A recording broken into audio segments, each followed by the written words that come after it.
Hello everyone! Today, I'd like to go over a budget commander deck that I've built around Lulu, Loyal Hollyphant, a mono-white commander from Commander Legends, Battle for Baldur's Gate. But Lulu is a background commander, meaning she allows you to have a background enchantment as your second commander. And I've chosen Master Chef for this, making this a Selesnya deck. This is actually a lightly budgetized version of a paper deck that I'd originally built probably about a year ago at this point, long before I started this channel. But I'd updated it pretty heavily after the Lord of the Rings Tales from Middle-earth came out, and after having some fun playing with it recently, I figured I'd share it with y'all. As usual, this deck was designed to cost less than $45 at the time of recording, using prices listed by Scryfall, including basic lands at 10 cents each. Now let's look at this deck. So, Lulu, Loyal Hollyphant is a 3/2 legendary elephant angel for 3 generic and a white mana that has flying, and at the beginning of your end step, if a permanent you controlled left the battlefield this turn, put a +1/+1 counter on each tapped creature you control, then untap them, along with choosing a background. And as mentioned earlier, Master Chef will be Lulu's background for this deck, which gives your commander creatures you control enter the battlefield with an additional +1/+1 counter on it, and other creatures you control enter the battlefield with an additional +1/+1 counter on it. So Lulu makes it that, provided you can remove a permanent from your field on your turn, your creatures have pseudo-vigilance and get buffed each turn, which I could see lending well to a few playtypes, namely Flicker, Aristocrats, and artifact tokens like treasures, clues, and food. Personally, I wanted to focus on artifact tokens for my Lulu deck, and given the Master Chef as a background leads into the +1/+1 archetype that Lulu also leans into, and Selesnya has access to a lot of food tokens, this commander combo seemed like a win both in play synergy and in flavor. But I've rambled on long enough. Let's talk about how this deck actually wants to play. To start, this is a predominantly creature-based deck, as our commander's abilities are based entirely around untapping and buffing our creatures. To help fuel our deck and access Lulu's ability, we'll also have a bunch of permanents that can easily sacrifice themselves, which includes things like our food tokens, but this can also include things like interaction creatures, where you sack them to, say, destroy or exile an opponent's permanent, and land tutors, both as artifacts and lands. We'll also make use of some cards with abilities centered around +1/+1 counters, either increasing the rate that we add those counters to our creatures, or abilities that scale with +1/+1 counters. Then, to make it even more likely that our army can get through on our opponent's defenses, we'll look for some ways to give our creatures some combat-based keywords, though admittedly that's mostly trample. That being said, this deck can focus on winning through general combat, lowering life totals to 0 using a large buffed army of tramplers, but Lulu herself is a flying commander that theoretically should get stronger every one of your turns, such that taking someone out through commander damage is actually a viable strategy with this deck as well. However, it's due time that we start talking about the 98 of this deck, and let's start with ramp. First up we have Mindstone, Marble Diamond, and Moss Diamond, tapping for generic, white, and green respectively. Also note that Mindstone can be sacrificed to draw, and this can be used to access Lulu's ability in a pinch. Arcane Signet will tap for any color that we need.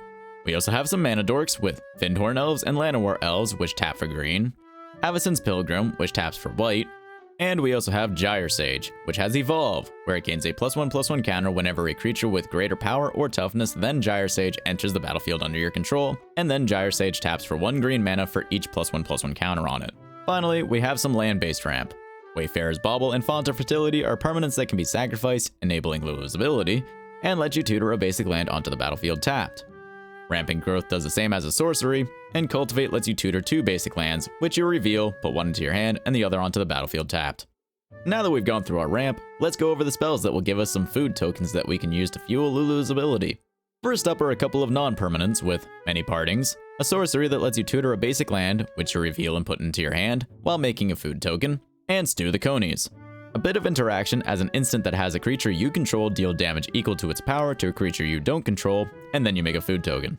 Then we have Bill the Pony, Rosy Cotton of South Lane, and Brandywine Farmer. Bill creates 2 food tokens when it enters the battlefield, and can be used as a sacrifice outlet for food without having to pay its 2 mana, but instead of getting 3 life, you make it so a target creature you control, likely Bill, will assign combat damage with its toughness rather than its power for the turn. Rosy Cotton makes a food token upon entering the battlefield, and whenever you make a token, you put a +1/+1 counter on a target creature you control that isn't Rosy, giving us even more value when we make our food tokens. And Brandywine Farmer makes a food token when it enters and leaves the battlefield. Now, for more consistent food token generation, we have Butterbur, Brienne Keeper, who makes a food token at the beginning of your end step if you don't already have one, ensuring that we'll always have something to sacrifice for Lulu. Meriadoc Brandybuck is a halfling that makes a food token whenever one or more halflings you control attacks. Sam, Loyal Attendant, makes a food token at the beginning of your combat phase, and makes it so the activated ability of foods costs 1 generic less. And Samwise Gamgee makes a food token whenever another non-token creature enters the battlefield under your control. And additionally, you can sacrifice 3 food tokens to return a historic card from your graveyard to your hand. And finally, while it doesn't make a food token on its own, Peregrine Took makes it so that if one or more tokens were to be made, those tokens plus a food token are made instead. And it also lets you sacrifice 3 foods to draw a card. But now that we have some of our Lulu fuel laid out, let's go over some of the permanents that can help us get even more +1/+1 counters. First up, Good Fortune Unicorn is like a second instance of Master Chef, as it puts a +1/+1 counter on other creatures that enter the battlefield under your control. Then there's Hardened Scales and Conclave Mentor, which make it so if one or more +1/+1 counters would be put on a creature you control, that many +1 +1/+1 counters are put on that creature instead. Additionally, when Conclave Mentor dies, you gain life equal to its power. Then we have Lynor, Autumn Sovereign, who has you put a +1/+1 counter on a target creature you control at the beginning of your combat. And then if you control 3 or more creatures with different powers, you draw a card. And finally, we have Mykius the Lunarch, an X-mana creature that enters the battlefield with X +1/+1 counters on it. And then Mykius can either be tapped to put a +1/+1 counter on itself, or to remove a counter from itself and put a +1/+1 counter on each other creature we control. Now before I move on to buffs, I'd like to talk about 2 creatures that don't fit super well into any of these chapters specifically, but synergize very well with the deck's overall strategy, which are Darksteel Mirror, a 3-drop 0/1 indestructible creature that can be buffed upon entering the battlefield through Master Chef and Lulu, something that can be hard to deal with but can get big over time. And then there's Wildwood Scourge, and while a lot of Hydras would work well in this deck, this is a Hydra for X and a green, entering with X +1/+1 counters on it. But whenever a non-Hydra creature you control gets 1 or more +1/+1 counters on it, you put a +1/+1 counter on Wildwood Scourge. And this could get out of hand quite quickly since Lulu's ability consistently puts +1/+1 counters on many of your creatures, and each instance of that would also put an additional counter on your Hydra. The main downside with these 2 cards is that they can easily be jump blocked. Though, to be fair, that could be said for most of our creatures aside from Lulu. And because of that, let's move on to our next chapter, buffs for our creatures. I'll start with some non-stompy stuff though, with Bastion Protector, which gives commander creatures we control +2/+2 and indestructible, which can be pretty valuable since we'll be wanting to swing with Lulu frequently. Whisper Silk Cloak can be used to make a creature we control unblockable and give it Shroud, making it basically untargetable, which could be useful to protect Lulu, or it can make one of our other big swingers unblockable, such as our Wildwood Scourge. Champion of Lambhold gets a +1/+1 counter whenever another creature enters the battlefield under your control, and makes it so creatures with power less than Champion of Lambhold can't block creatures you control. Cultivator of Blades can be a bit of a win con in this deck if it's not dealt with. It has Fabricate 2, meaning that when it enters the battlefield, you can either put 2 +1/+1 counters on it, or make 2 Servo Artifact creatures. But more importantly, when Cultivator of Blade attacks, you can have your other attacking creatures get +X/+X until the end of the turn, where X is Cultivator of Blade's power. These last 2 cards can be extra potent when combined with something like Sigarda's Summons, which makes creatures we control with +1/+1 counters on them into 4/4 Flying Angels along with their other creature types. Then we have Einok Bondkin and Dusk Shellcrawler, the former with Outlast, where mana can be paid at sorcery speed to put a +1/+1 counter on Einok Bondkin, and Dusk Shellcrawler has you put a +1/+1 counter on a creature you control when it enters the battlefield. However, Einok Bondkin gives creatures you control with +1/+1 counters on them First Strike, and Dusk Shellcrawler gives them Trample with the same requirement. Also to note, in case you haven't run into cards like this before, generally these cards would be more accurately written as creatures with at least 1 +1/+1 counter, as having multiple +1/+1 counters doesn't negate the effect. Then we have The Crowd Goes Wild, Overrun, and Overwhelming Stampede, all of which will give creatures we control Trample for the turn. The Crowd Goes Wild is an X mana cost spell that lets you put a +1/+1 counter on up to X creatures, and then creatures with a +1/+1 counter on it gets Trample for the turn. Overrun gives your creatures +3/+3 and Trample for the turn, and Overwhelming Stampede gives creatures you control Trample and +X/+X, where X is the greatest power among creatures you control. Then we have Glorious Sunrise, which lets you choose from 4 options at the beginning of your combat. Either creatures you control get +1/+1 and Trample for the turn, a target land can be tapped for 3 green mana for the turn, you can draw a card, provided you control a creature with power 3 or greater, or you gain 3 life, though honestly this card is here mostly for its trample and draw effects. And finally we have Aggressive Mammoth, an 8/8 trampling elephant that gives other creatures we control trample. But that all being said, we'll need to keep our hand full if we want to maintain good presence throughout the game, so let's look at some spells that will help give us some card advantage. First up are some one-off draw spells. We have Harmonize, Shamanic Revelation, and Armorcraft Judge. Harmonize and Shamanic Revelation are sorceries, the former having you draw 3 cards, and the latter having you draw a card for each creature you control, and having you gain 4 life if you control a creature with power 4 or greater. And Armorcraft Judge is a creature that lets you draw a card for each creature you control with a +1/+1 counter on it. Inspiring Call is an instant that lets you draw a card for each creature you control with a +1/+1 counter on them, which will be most if not all of your creatures, and they gain indestructible until the end of the turn. Given you can cast this at instant speed, this card may be best left as a protection piece in case somebody tries to wipe your board through destroy effects, such as Blasphemous Act or Wrath of God, as it protects your creatures and may have you draw beyond 7 cards. Basically, this card is best used on an opponent's turn regardless, and is good to keep as a protection spell that happens to give draw. Then we have Deepwood Denizen, which is a 3/2 elf warrior with vigilance that can be tapped for 5 generic and a green mana to draw a card, but this ability costs 1 less generic for each +1/+1 counter on creatures we control. Then we have Keen Sense and Sixth Sense, both auras, with Keen Sense letting you draw when the enchanted creature deals any type of damage to an opponent, and Sixth Sense only when combat damage is dealt.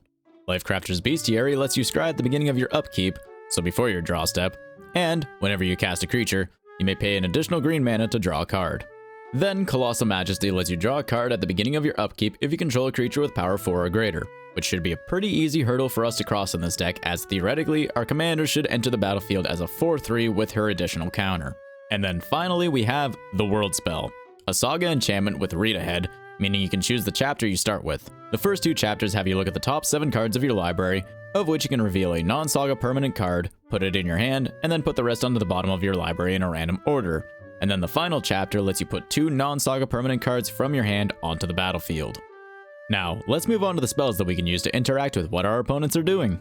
To start, we have Westfold Rider, Cankerbloom, and Caustic Caterpillar, all creatures that can be sacrificed to interact with the opponent's boards, and thus it can double as fuel for Lulu's effect. Westfold Rider can be sacrificed to destroy a target artifact or enchantment, though note that this can only be done at sorcery speed. And then Caustic Caterpillar and Cankerbloom can be used to destroy a target artifact or enchantment at instant speed, but they cost mana to do so. However, Cankerbloom can also be used to proliferate our +1/+1 counters. Then we have Naturalize and Return to Nature, instants that can be used to destroy a target artifact or enchantment, and Return to Nature can also be used as a bit of graveyard hate. Generous Gift can be used to destroy a target permanent, though that permanent's owner gets a 3/3 elephant in return. And then we have Swords to Plowshares and Reduce to Memory. Swords exiles the target creature, with its controller gaining life equal to its power, and Reduce to Memory exiles a non-land permanent, but that permanent's owner gets a 3/2 red-white spirit in return. Then, to protect some of our stuff, we have Mother of Runes and Guardian of Faith. Mother of Runes can be tapped to give a creature we control protection from a color of our choice until the end of the turn. And Guardian of Faith has Flash and Vigilance, and when it enters the battlefield, you can phase out any number of permanents you control, which can be useful to get our creatures out of the way of any board wipes, and most importantly, phasing out doesn't remove the counters we've spent so much time and effort building up. And speaking of board wipes, we have 2 of those. We have Austere Command and Slash the Ranks. Austere Command lets you choose 2 of 4 modes, either destroying all artifacts, destroying all enchantments, destroying all creatures with a converted mana cost of 3 or less, or destroying all creatures with a converted mana cost of 4 or greater.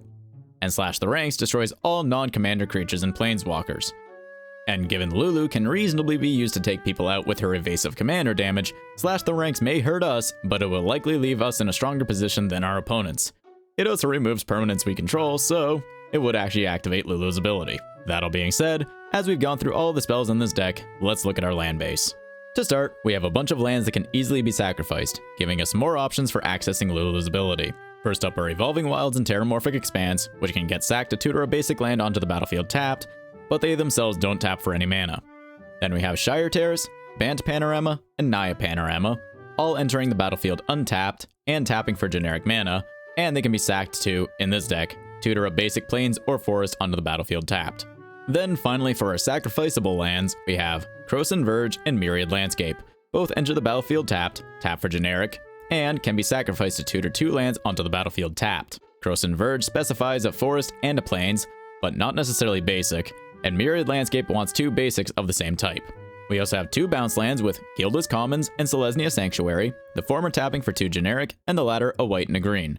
But these bounce a land back to our hand when they enter the battlefield, giving us yet another way to easily remove a permanent from our field to access Lulu's ability.